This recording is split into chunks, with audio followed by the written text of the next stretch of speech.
BCCI కార్యదర్శి జై Shah promotion కొట్టేశారు. ఏకంగా టాప్ పొజిషన్లోకి వెళ్లారు. ఐసీసీ చైర్మన్గా ఎన్నికయ్యారు జై షా. బోర్డులో ఉన్న 16 మంది సభ్యుల్లో 15 మంది మద్దతు లభించడంతో చైర్మన్గా ఏకగ్రీవంగా ఎన్నికయ్యారు. 35 ఏళ్ల షా ఐసీసీ చైర్మన్ లాంటి పోస్టు కొట్టేయడం విశేషం. బీసీసీఐ కార్యదర్శిగా ఉన్న జై షా ఐసీసీ చైర్మన్గా వెళ్లడంతో సెక్రటరీగా ఎవరుంటారన్నది హాట్ టాపిక్గా మారింది.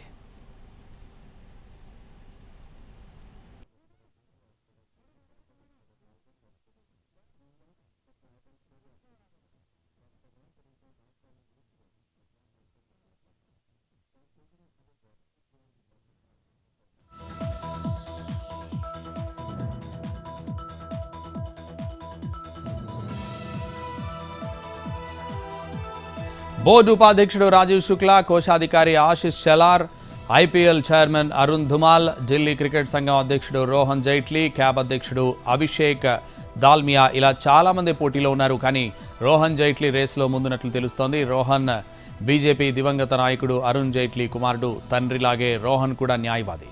అతడు 4 ఏళ్ల కిందట ఢిల్లీ క్రికెట్ సంఘం అధ్యక్షుడిగా ఎన్నికయ్యారు.